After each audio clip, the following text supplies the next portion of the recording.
So hello friends, welcome back to Shalini academics. मेरा नाम है शालिनी वर्मा और मैं आपके साथ डिस्कस करने जा रही हूँ फिजिकल एजुकेशन क्लास 11th की। जी हाँ, सारी वीडियोस नहीं मिलेंगी, नए सेशन के अकॉर्डिंग मिलेंगी, 2023 एंड 24 के अकॉर्डिंग मिलेंगी। आपको बस इतना करना है कि आपने इस वीडियो को एंड तक देखना है और बरकरार रहना है मेरे चैनल के साथ। तो हम स्टार्ट करते हैं।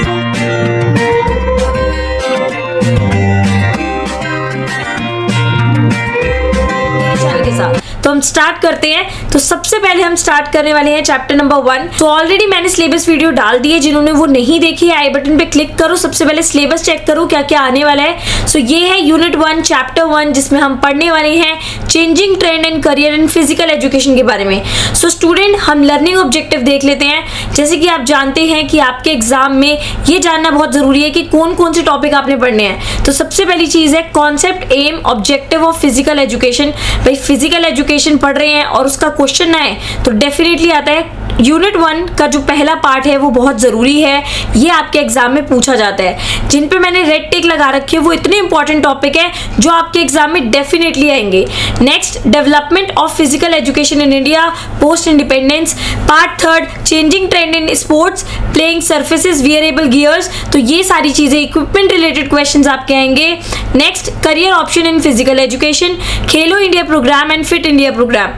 तो आप जानते हैं कि खुद मोदी जी खेलो इंडिया प्रोग्राम और फिट इंडिया प्रोग्राम को प्रमोट कर रहे हैं, उसका क्वेश्चन क्यों नहीं आएगा। सो सबसे इंपॉर्टेंट टॉपिक्स हो जाते हैं फिजिकल एजुकेशन की मीनिंग, उसके एम्स, उसके ऑब्जेक्टिव, करियर ऑप्शन क्या क्या है, अगर मैं फिजिकल एजुकेशन ऑप्ट करती हूँ तो मैं क्या क्या कर सकती हूँ। तो ये थे आपके 3 इंपॉर्टेंट टॉपिक्स जो आपने करने हैं। हम एक एक टॉपिक को बहुत अच्छे से एग्जीक्यूट करेंगे और समझेंगे। चलिए देख लेते हैं। सो गाइज, ये है हमारे यूनिट नंबर 1 का topic number 1, concept, aim and objective of physical education. So student, आप जैसे कि जानते हैं कि पढ़ोगे लिखोगे तो बनोगे नवाब, खेलोगे कूदोगे तो बनोगे बेकार। ये कॉन्सेप्ट अब चेंज हो चुका है, फिजिकल एजुकेशन ने इस कॉन्सेप्ट को चेंज कर दिया है। सो अब हम ये कह सकते हैं कि अगर आप पढ़ोगे लिखोगे बनोगे नवाब, तो आप खेलोगे कूदोगे तो भी आप नवाब ही बनोगे। कैसे, वो ये सब्जेक्ट आपको बना के दिखाएगा। तो हम स्टार्ट करते हैं। सबसे पहले हम डिस्कस करेंगे फिजिकल एजुकेशन होता क्या है। सो गाइज, हम बात कर लेते हैं फिजिकल एजुकेशन की। ये टॉपिक, ये डेफिनेशन जरूर आता है एग्जाम में, क्योंकि आपकी बुक की फिजिकल एजुकेशन के बारे में है और वो ना पूछा जाए बहुत गलत होगा। सो हम देख लेते हैं। The aim of physical education must be to make every child physically, mentally, emotionally fit. So basically aim जो है फिजिकल एजुकेशन का, हर एक बच्चे को फिजिकली, मेंटली और इमोशनली फिट बनाने का है, and also to develop in him such personal and social qualities which will help him to live happily।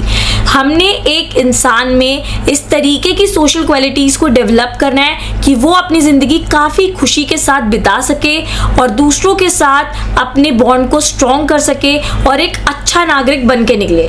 So simple language में अगर मैं बोलूं, फिजिकल एजुकेशन का मतलब ये है एक इंसान को फिजिकली भी अच्छा बना दो, मेंटली भी अच्छा बना दो और इमोशनली भी क्या बना दो, फिट बना दो। उसको इस लायक बना दो कि वो सोसाइटी के साथ अपने रिलेशन बना सके, अपनी जिंदगी बेहतरीन तरीके से जिए और दूसरों को भी खुश रख सके। सो यहाँ पर हर एक इंसान को क्या करना है, फिजिकली, मेंटली, सोशली फिट करना है। सो अब मैं बात करूंगी एम्स के बारे में। एम्स के बारे में बस एक लाइन बोलूंगी, एक वर्ड बोलूंगी, होलिस्टिक डेवलपमेंट। जी हाँ, होलिस्टिक मतलब होता है all round development of a person, यानी कि एक इंसान को हर एक एस्पेक्ट में बेहतर बना दो, फिजिकली भी बेहतर बना दो, सोशली, मेंटली एंड इमोशनली। और ऐसा करने से हम फिजिकल एजुकेशन के एम को अचीव कर लेंगे। सो गाइज, अब हम बात करने वाले हैं ऑब्जेक्टिव ऑफ फिजिकल एजुकेशन।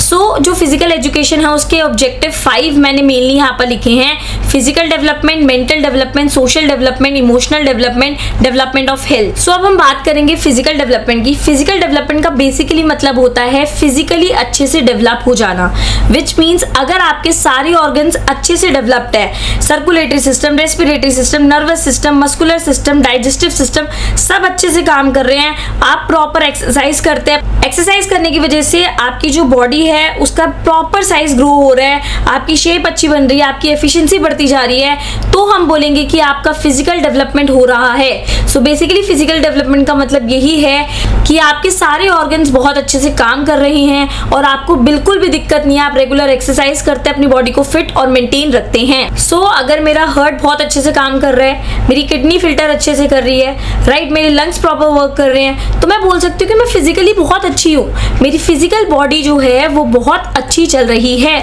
अब हम बात करेंगे मेंटल डेवलपमेंट की। नाम अपने आप में सजेस्ट कर रहा है, मेंटल मतलब दिमाग से रिलेटेड, इंटेलेक्चुअल डेवलपमेंट, यानी कि एक इंसान जब स्पोर्ट्स में पार्टिसिपेट करता है तो उससे फिजिकल डेवलपमेंट काफी नहीं होता, बहुत जरूरी ये होता है कि वो मेंटली भी बहुत वाइज डिसीजन ले, राइट। सो यहाँ पर मैं ये बोलूंगी, ये जरूरी हो जाता है कि उसका जो माइंड है वो बहुत ज्यादा अलर्ट रहे, कॉन्सेंट्रेशन और कैलकुलेटिव मूवमेंट के साथ वो अपने डिसीजन ले। अब हमने एक मूवी देखी है चैन कुली की मैन कुली, उसमें जो लड़का खेल रहा होता है वो काफी डीप कंसंट्रेशन के साथ अपने शॉट डिसाइड करता है कि भाई यहाँ पर मारूंगा, यहाँ पर प्लेयर्स कम है और मेरा जो है बिल्कुल चौका या छक्का जो है वो बिल्कुल आराम से लग जाएगा, राइट। सो यहाँ पर आपने बहुत वाइज डिसीजन लेने होते हैं खेलते समय। सो स्टूडेंट, अगर आप किसी भी गेम में खेल रहे हैं तो बहुत जरूरी ये होता है कि आप प्लानिंग करें, प्लानिंग के साथ एग्जीक्यूट करें।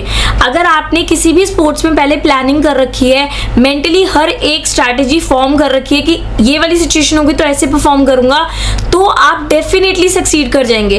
देखो, जरूरी नहीं होता कि हर एक प्लेयर जो फिजिकली फिट है वो मेंटली भी फिट हो, लेकिन चलता वही है जो दोनों में अच्छा हो, राइट। सो गाइस, अब हम बात करेंगे सोशल डेवलपमेंट के बारे में। सोशल डेवलपमेंट ये बोलता है कि हमने सोशली लोगों के साथ जुड़ना है, लोगों के साथ फ्रेंडशिप करनी है। तो जब हम गेम खेलते हैं तो हम अलग अलग कंट्रीज में जाके घूमते हैं, राइट। अगर मैं बात करूं इंडियन क्रिकेट टीम की, तो वो अलग अलग कंट्रीज में विजिट करती है और वो अलग अलग प्लेयर्स के साथ इंटरैक्ट करती है, अपने रिलेशनशिप अच्छे बनाती है, उनसे 4 चीजें सीखती है और 4 चीजें सिखा के भी आती हैं। सो यहाँ पर ये बता रखा है कि कोई भी प्लेयर है तो बहुत जरूरी ये होता है कि वो अपने आप को सोशली भी इन्वॉल्व रखे, अपने फ्रेंड्स बनाए, उनके साथ इंटरैक्ट करे, उनके साथ स्पोर्ट्समैनशिप को डेवलप करे, फेयर प्ले करे और अपने आप को बेहतर बनाता चला जाए। सो नेक्स्ट है हमारा इमोशनल डेवलपमेंट। यहाँ पर ये कहा जा रहा है कि हर एक इंडिविजुअल जो है उसके अंदर अलग अलग तरीके के इमोशंस होते हैं। कुछ जैसे कि हम बात कर सकते हैं, किसी के अंदर नफरत होती है, किसी के अंदर प्यार होता है, लस्ट होती है, लोनलीनेस होती है। तो ये अलग अलग इमोशन है जो हर एक प्लेयर के अंदर होते हैं। सो अब हम इस चीज को एक एग्जांपल से समझते हैं। एक ए बैट्समैन है और बी बॉलर है। बॉलर ने जब बॉल फेंकी तो बैट्समैन के लग गई। अब बॉल लगते के साथ बैट्समैन को गुस्सा आया और उसने गलत शब्दों का उपयोग करना शुरू कर दिया। सो यहाँ पर इमोशनल डेवलपमेंट होना बहुत जरूरी है। आप एकदम से एंगर नहीं दिखा सकते हो, आपका कंट्रोल होना चाहिए अपने इमोशन पे। लग गई तो लग गई, कोई बात नहीं, आप उसको एज अ स्पोर्ट्समैनशिप की तरह लो। सो यहाँ पर आपको गुस्सा नहीं दिखाना है, आपने अपने एंगर पे कंट्रोल रखना है। तो इसी को हम बोलते हैं इमोशनल डेवलपमेंट। सो जैसे हमने चक दे इंडिया मूवी में देखा, जो सरदारनी थी उनको बहुत जल्दी गुस्सा आ जाता था, जिसकी वजह से उनकी पूरी टीम सफर करती थी। तो वो चीज नहीं होनी चाहिए कि आपके इमोशंस की वजह से आपकी पूरी टीम सफर कर रही है। लास्ट ऑब्जेक्टिव है हमारा डेवलपमेंट ऑफ हेल्थ। सो बहुत जरूरी ये है कि अगर आप स्पोर्ट्स में पार्टिसिपेट कर रही हैं तो आपकी हेल्थ बहुत अच्छी होनी चाहिए, आपको किसी भी प्रकार के डिजीज, डिप्रेशन, एंजाइटी नहीं होनी चाहिए, आप फिजिकली मेंटली फिट होने चाहिए, तभी आप जो हैं एक अच्छे प्लेयर बन पाएंगे। सो आई होप गाइज आप तीनों का मतलब समझ चुके हो, फिजिकल एजुकेशन, उसके एम और उसके ऑब्जेक्टिव। यहाँ पर बता रखा है कि 1948 में गवर्नमेंट ऑफ इंडिया ने central government physical education committee को स्थापित करा, जिसका नाम ताराचंद कमेटी के नाम से भी जाना जाता है। और ये पहली एक ऐसी कमेटी थी जिसने स्कूल और कॉलेजेस में फिजिकल एजुकेशन को इंट्रोड्यूस करवाया और उसका भी एक स्थान बनाया। सो 1950 में central advisory board of physical education ने फिजिकल एजुकेशन को कंपल्सरी सब्जेक्ट में इंट्रोड्यूस कर दिया गया, एलिमेंट्री, मिडिल और सीनियर लेवल तक। यानी कि फिजिकल एजुकेशन अब लोगों को पढ़ना ही था 1950 तक आते आते। फर्स्ट एशियन गेम्स जो है वो 1951 में दिल्ली में हुए। उसी के साथ साथ LNIP Lakshmibai national institute of physical education की स्थापना ग्वालियर में करी गई। उसके बाद एशियन एंड कॉमनवेल्थ गेम को भी बहुत ज्यादा लोकप्रियता मिली। कॉमनवेल्थ गेम इंट्रोड्यूस हुए थे दिल्ली में और लोगों ने उसमें बढ़ चढ़कर पार्टिसिपेट भी करा। सो फाइनली अब हम कह सकते हैं कि फिजिकल एजुकेशन को अब जो कंट्रोल करता है, जो प्रमोट करता है, वो ministry of youth affairs and sports का सबसे ज्यादा योगदान है। So physical education pre independence से चलता आ रहा है और आज भी चल रहा है और आगे भी चलेगा। सो फिजिकल एजुकेशन का भारत में होना बहुत जरूरी है और ये सारे लोग, ये सारी कमिटीज इस चीज को मुहैया कराती हैं और बाकी सारे लोगों में डेवलपमेंट की भावना को जगाती हैं। कि हमने topic number 1 and topic number 2 already cover कर लिया है। अब हम टॉपिक नंबर 3 कवर करेंगे जिसमें हम चेंजिंग ट्रेंड इन स्पोर्ट्स के बारे में देखेंगे। चलिए देख लेते हैं। सो स्टूडेंट, हमारा टॉपिक है चेंजिंग ट्रेंड इन स्पोर्ट्स। सो जिस तरीके से पुराने जमाने में खेल खेले जाते थे, आज का स्पोर्ट टाइम बहुत अलग हो गया है। आज हमारे पास अच्छे और बेहतरीन प्लेइंग सर्फेसेज हैं, वेरिएबल गियर्स हैं, उसी के साथ साथ स्पोर्ट्स इक्विपमेंट और टेक्नोलॉजी है। तो आज हम इस वीडियो में यही बात करेंगे कि क्या क्या ट्रेंड चेंज हुआ है, किस तरीके से टेक्नोलॉजी को लेके एडवांसमेंट आई है। सो यहाँ पर चेंजिंग ट्रेंड का मतलब है artificial field that do not wear and tear easily. आजकल स्पोर्ट्स खिलाते समय आर्टिफिशियल फील्ड का इस्तेमाल करा जाता है जो कि फटते नहीं हैं और प्लेयर्स को बहुत आसानी होती है खेलने में।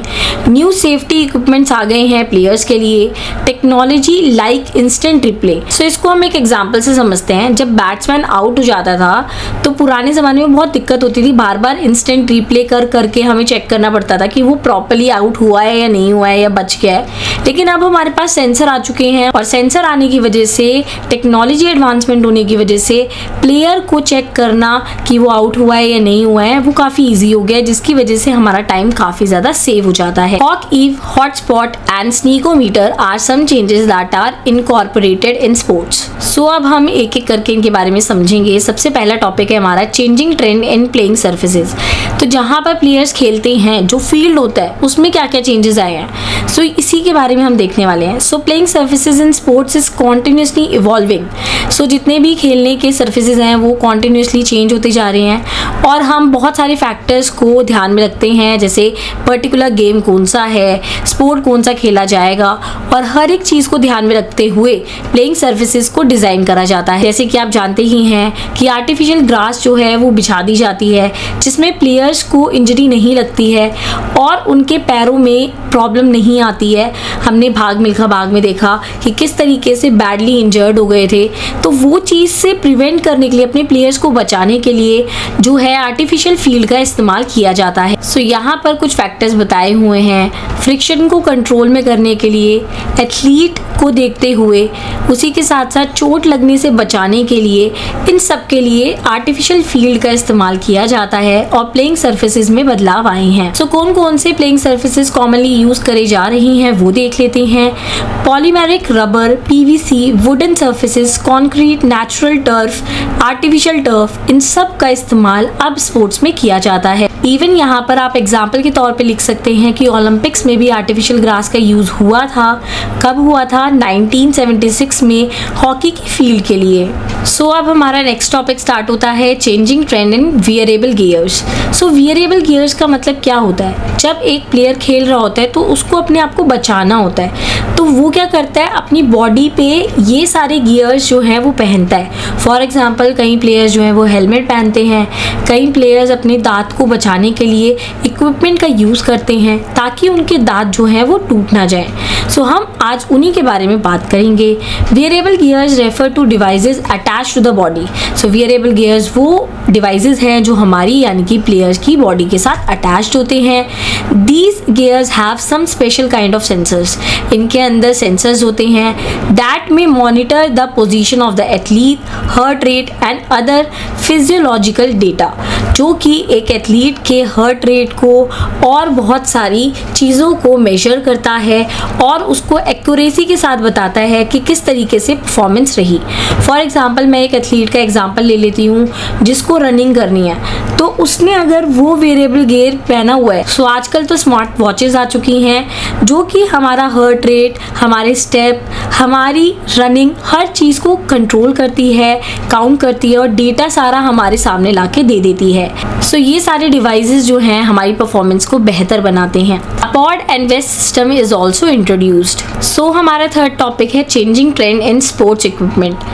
Playing equipment. प्लेइंग इक्विपमेंट वो इक्विपमेंट्स होते हैं जो कि हमें खेलने में हेल्प करते हैं और एक गेम को खेलने के लिए हमें इनकी ज़रूरत होती है। सो फॉर एग्जांपल अगर मुझे क्रिकेट खेलना है तो मुझे बैट और बॉल की ज़रूरत होगी। अगर मुझे बैडमिंटन या टेनिस खेलना है तो मुझे रैकेट चाहिए होगा। अगर मुझे शूटिंग करनी है तो मुझे गन की इस्तेमाल की ज़रूरत होगी। उसी के साथ साथ अगर मैं हॉकी खेलना चाहती हूँ तो मुझे हॉकी स्टिक की ज़रूरत होगी। सो वो सारे इक्विपमेंट जो मुझे स्पोर्ट्स को खेलने में हेल्प करते हैं उन्हें हम बोलते हैं प्लेइंग इक्विपमेंट। अब हम बात करेंगे सेफ्टी इक्विपमेंट की।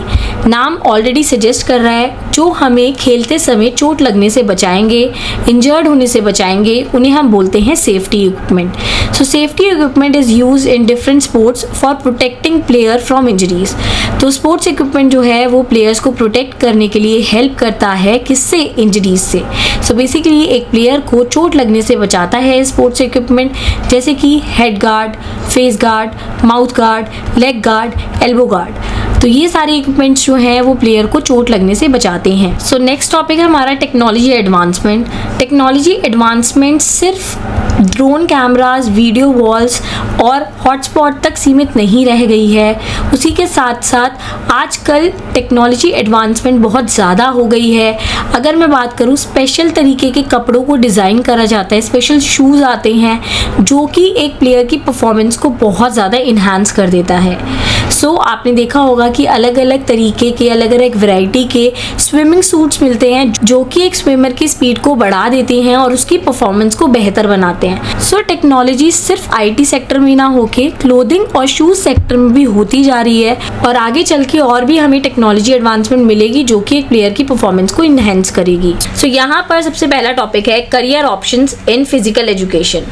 सो क्या क्या करियर हैं फिजिकल एजुकेशन में, ये जानना बहुत ज़रूरी है। फिजिकल एजुकेशन बहुत तेज़ी से ग्रो कर रहा है, इवन इंडिया में बहुत ही पीक पे पहुंच चुका है। सो ये बहुत इंपॉर्टेंट बात है कि जितने भी इंडिविजुअल हैं वो अपने आप को ग्रूम कर रहे हैं, अपने आप को अवेयर कर रहे हैं और यहाँ पर बहुत सारे कोर्सेज भी इंट्रोड्यूस हुए हैं फिजिकल एजुकेशन से रिलेटेड। सो कौन कौन से वो कोर्सेज हैं वो देख लेते हैं। Diploma in physical education, bachelor of physical education, master of physical education. So एक है आपका डिप्लोमा, एक है आपकी ग्रेजुएशन की डिग्री और नेक्स्ट वन इज मास्टर्स। सो आप तीनों चीज़ें जो हैं यहाँ पर कर सकते हो और भी बहुत सारे कोर्सेज हैं जिसको करके आप फिजिकल एजुकेशन में मास्टरी ले सकते हैं। इन सबको जो मान्यता मिली हुई है वो NCTE यानी कि national council of teacher education से जो है ये रिकॉग्नाइज है। सो अब हम बात करेंगे career options in physical education.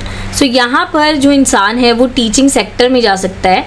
जी हाँ, वो टीचर बन सकता है प्राइमरी लेवल पे, मिडिल लेवल पे, सेकेंडरी लेवल पे, कॉलेज में जाके बन सकता है और अपने आप को ग्रूम कर सकता है और बच्चों को भी और ज़्यादा अच्छा बना सकता है। प्लस आप कोच बन सकते हो। तो कोच का मतलब जिन्हें नहीं पता है उन्होंने चक दे इंडिया मूवी देखी होगी कि किस तरीके से जो शाहरुख खान है वो एज अ मेंटोर की तरीके से अपनी टीम को गाइड करते हैं। जी हाँ, कोच जो है वो अपनी टीम को प्रिपेयर करता है, परफेक्ट बनाता है। सो कोच जो होते हैं वो पर्सनल भी हो सकते हैं और हो सकता है टीम के लिए एक कोच को सिलेक्ट किया जा रहा हो। सो कोचिंग में भी बहुत अच्छा ऑप्शन है। तो आप हेल्थ सेक्टर में भी काफ़ी ज़्यादा अच्छा कर सकते हैं। आजकल लोग हेल्थ कॉन्शियस हो गए हैं। सो लोग जो है वो अपने हेल्थ को लेके बहुत अवेयर रहना चाहते हैं, तो आप उसमें जाके एक्सपर्टीज़ हासिल कर सकते हैं। नेक्स्ट आप किस फील्ड में जा सकते हैं? आप जा सकते हैं मीडिया सेक्टर में। जी हाँ, आप जानते हैं कि बहुत ज़्यादा मैचेस होते हैं, IPL होते हैं, राइट, क्रिकेट में बहुत ज़्यादा टूर्नामेंट्स होते हैं, तो वहाँ पर जो है मीडिया कवरेज करने जाती है। सो वहाँ पर आप जाके पूरे मैच को जो है कवर कर सकते हैं। आप अपनी खुद की बुक्स लिख सकते हैं और आप टिप्स और ट्रिक्स के बारे में बता सकते हैं, कमेंटेटर बन सकते हैं। सो बहुत ज़्यादा यहाँ पर स्कोप हो जाता है।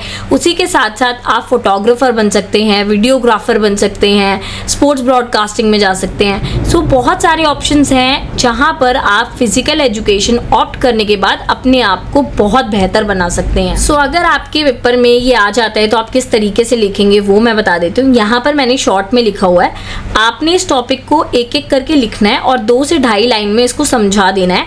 फॉर एग्जाम्पल आप फिजिकल एजुकेटर टीचर बन सकते हैं, तो आपको जो 3 कोर्सेज मैंने आपको बताए थे, डिप्लोमा, डिग्री और मास्टर, तो वो सारी चीज़ें आप यहाँ पर डाल सकते। सो आप यहाँ पर ये भी बता सकते हो कि आप primary level, elementary level, plus senior secondary level पर टीचर बन सकते हैं और कॉलेज में भी जाके जो है फिजिकल एजुकेशन के टीचर्स बन सकते हैं। स्पोर्ट जर्नलिस्ट मैंने अभी बताया कि आप पूरे मैच को कवर कर सकते हैं, आप स्पोर्ट्स की फील्ड में जो है न्यूज़ रिपोर्टर की तरह काम कर सकते हैं एज अ स्पोर्ट्स जर्नलिस्ट।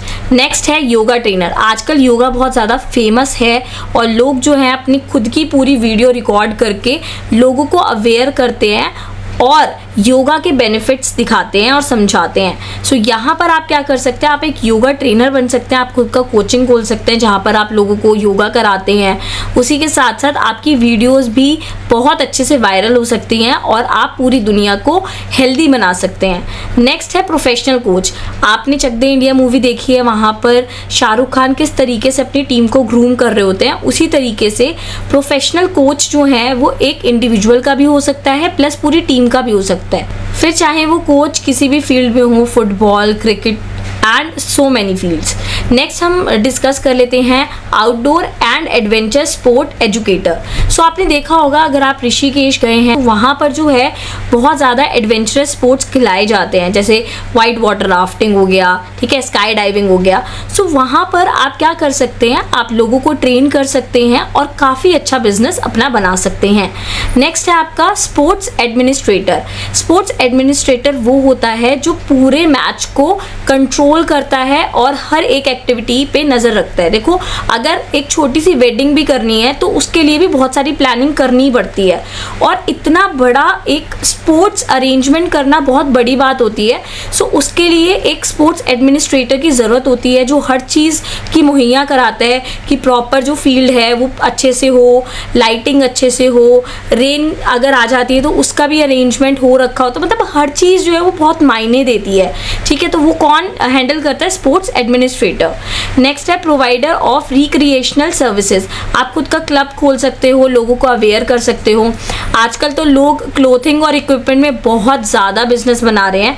अगर एक क्रिकेटर है तो बिना बैट और बॉल के तो खेलेगा नहीं ना, वो उसको इक्विपमेंट की ज़रूरत होगी और वो इक्विपमेंट आप बना के दे सकते हो, आपकी कंपनी बना के दे सकती है। सो आपने अपने आप को स्टैंड करना है कि आप इन सब इक्विपमेंट को जो है प्रोवाइड करा रहे हैं। नेक्स्ट है डाइटिशियन एंड न्यूट्रिशनिस्ट। जितने भी स्पोर्ट्स पर्सन होते हैं उनकी डाइट कंट्रोल होना बहुत ज़रूरी होता है।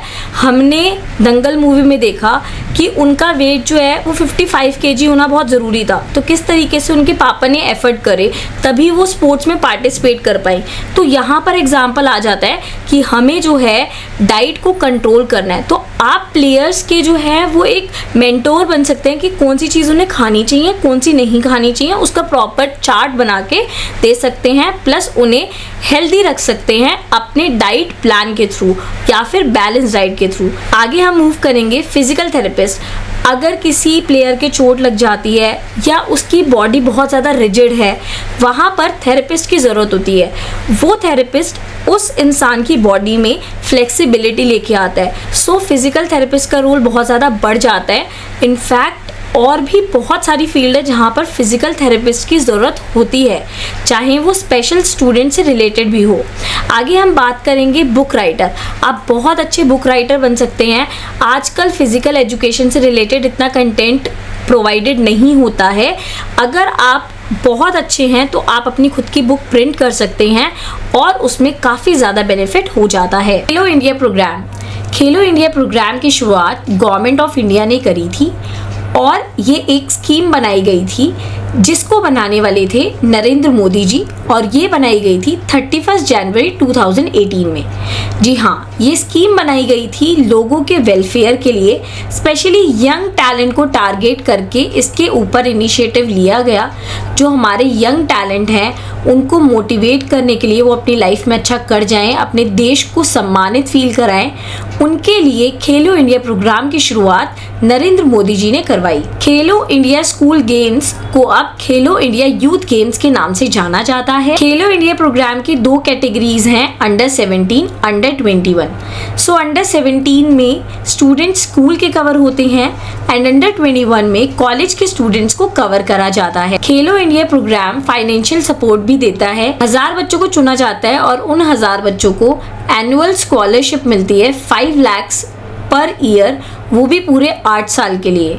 जी हाँ, ताकि जो एक प्लेयर है वो अपने आप को अच्छे से ग्रूम कर सके, अपनी हर एक एक्टिविटी को बेहतर बना सके, इसीलिए उन्हें फाइनेंशियल सपोर्ट दिया जाता है। प्लस जो हमारा यंग टैलेंट है वो बरकरार रहे, उनको किसी भी प्रकार की दिक्कत ना हो, उनको मोटिवेट करने के लिए ये धनराशि दी जाती है। सो अब हम डिस्कस करेंगे इनके मिशंस के बारे में। सो बेसिकली ये इनकरेज करता है स्पोर्ट्स को, और किसी भी जेंडर का व्यक्ति इसमें पार्टिसिपेट कर सकता है, whether it is male, female और अदर जेंडर। इसमें बच्चे का होलिस्टिक डेवलपमेंट होता है, यानी कि ओवरऑल डेवलपमेंट देखा जाता है। प्लस जब बच्चा अच्छा कर रहा है तो हमारा देश भी अच्छा होगा, कम्युनिटी डेवलपमेंट अपने आप हो जाएगा। प्लस सोशल इंटीग्रेशन, जितने भी पार्टिसिपेंट हैं वो अलग अलग जगह जाएंगे, अलग अलग लोगों से मिलेंगे, उनके बीच में कोऑर्डिनेशन बढ़ेगा, और कोऑर्डिनेशन बढ़ने से उनका सोशल इंटीग्रेशन काफ़ी ज़्यादा स्ट्रॉन्ग हो जाएगा। नेक्स्ट है जेंडर इक्वलिटी। यहाँ पर ना तो मेल ना तो फीमेल को अलग अलग लेवल पे रखा गया है, सब जने इक्वल हैं, और ये जेंडर इक्वलिटी की बात करता है।